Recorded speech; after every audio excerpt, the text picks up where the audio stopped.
Muchas personas me dicen que hay que darle voz a la gente, que ellos ya están en esto de hacer reuniones más abiertas, en aumentar la participación, en fomentar el liderazgo horizontal, tormentas de ideas. Sin embargo, esto no es nuevo y pareciera que las cosas, no voy a decir que no cambian, pero están ahí, ¿verdad? Siguen ocurriendo eventos, siguen las fallas, siguen las llegadas tardías, siguen los silencios, siguen la rotación de personal. Yo creo que prácticamente todo sigue. Y como quiero también desde el inicio, sí, esto no tiene que ver con Paraguay, esto es global. Hasta aviones se caen.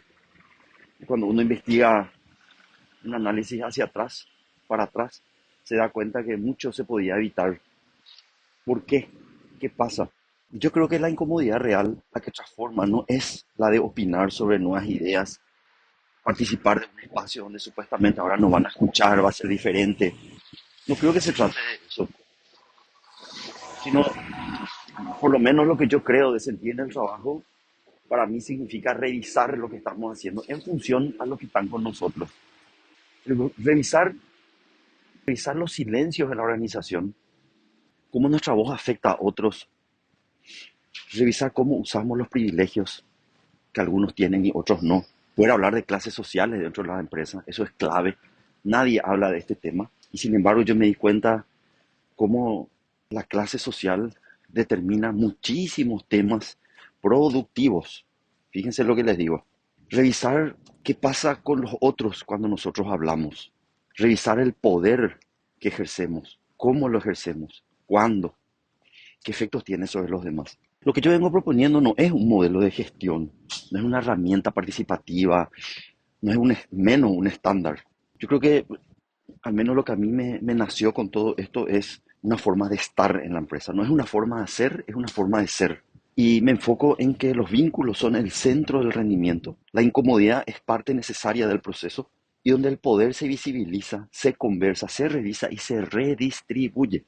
¿Verdad? Y acá aparecen muchos mitos, muchos miedos, cosas que yo me di cuenta en este tiempo que estuve trabajando en esto, no hay nada que temer.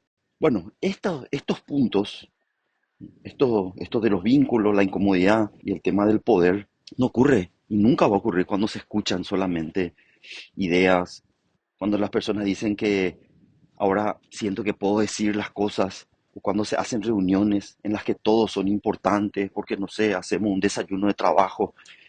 Las personas dicen muchas cosas, eso es algo que hay que tener en cuenta, pero no dicen todo lo que quieren decir y eso no tiene que ver con la persona, tiene que ver con nosotros, tenía que ver conmigo para hablar de mi caso.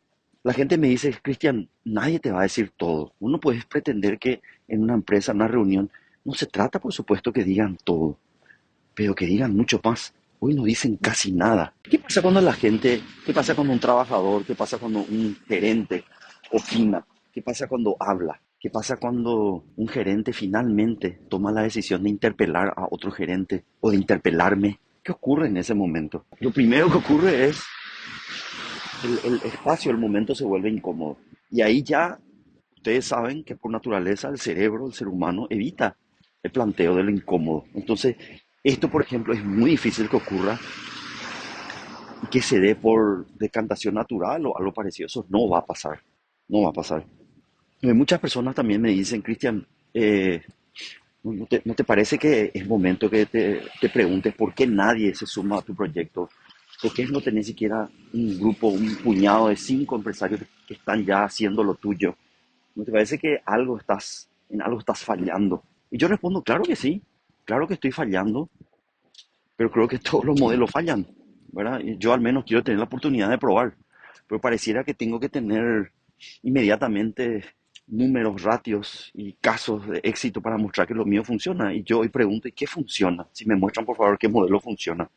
Pero más allá de eso, yo creo que acá no se trata de que los otros entiendan lo que yo quiero hacer, sino acá se trata de que los que están del otro lado, donde yo también estuve, puedan animarse a soltar las certezas que ellos sostienen, que les sostienen.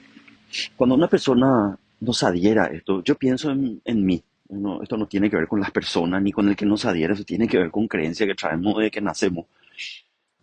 Entonces, ¿Qué pasa? Yo lo que recreo esta idea en mí mismo y digo, yo no, yo nunca quise exponer mi poder. O sea, ¿cómo de un día para otro empezar a hablar de lo que implica mi apellido, mi clase social, mis privilegios dentro de la organización? Eso me expone a mí en el lugar que tengo dentro de la organización, de ser eso que la gente espera de mí que sea, ¿verdad? Después otra cosa que me costaba muchísimo es rendir cuenta, ¿verdad? ¿Por qué yo estaciono en la sombra y otros no?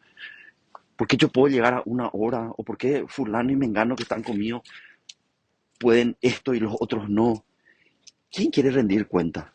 Y acá no se trata de que todos puedan entrar a la misma hora o que el área comercial entre a las 10 y el área productiva a las 7 y que ahora todos entren a las 10. Eso es algo también que mucha gente cree y no funciona así. No se trata de eso.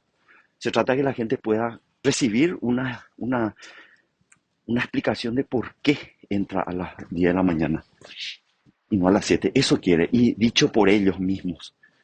No por el gerente de recursos humanos ni por otras personas.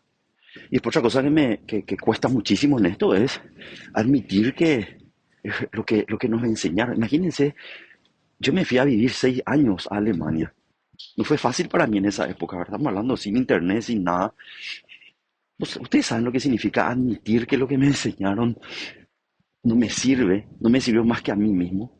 Eso es durísimo de reconocer. Uno empieza a darse cuenta que había sido que yo no era tan justo como creía. Había sido que yo soy parte del problema, siempre fui parte del problema.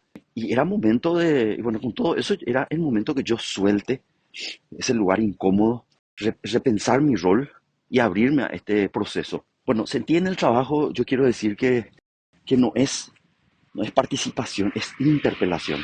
No es inclusión simbólica, es redistribución del sentido de lo que hacemos. Por favor, acá mucha atención. Las cosas tienen que tener sentido moral y material para las personas. Sentir en el trabajo no es dar espacio, es hacernos cargo del espacio, del rol, de la jerarquía que tenemos. Es muy diferente. Y esto tampoco no es eficiencia por bienestar, es eficiencia, al menos para mí, por hacerse cargo, para hacerse cargo. Yo finalmente quiero decir que, insisto con esto, yo no espero que las personas digan todo lo que piensan, pero pido, habilito, que me puedan decir aquello que todavía no dijeron y que está impidiendo que el trabajo funcione mejor de lo que está funcionando, mucho mejor, más eficiencia, más productividad, menos falla al cliente, que el cliente experimente una relación distinta. Y yo les quiero decir que esto no es un problema de Paraguay, esto es un problema global. O sea, yo particularmente, y pueden entrar a leer los foros en distintos países, Alemania, Suiza,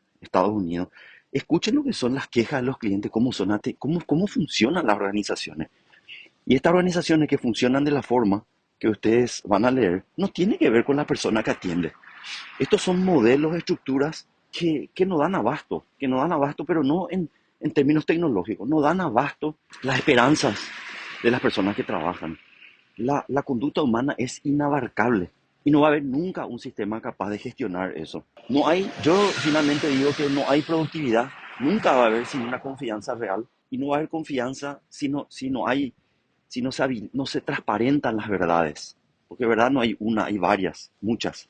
Y verdad no va a haber, o sea, ese espacio de hablar lo que cada uno cree y entiende como verdad, nunca va a existir si es que no pasa por un proceso de incomodidad. Yo creo que eso es sentir en el trabajo. Gracias sinceramente por preguntar y por darme la oportunidad de compartir esto.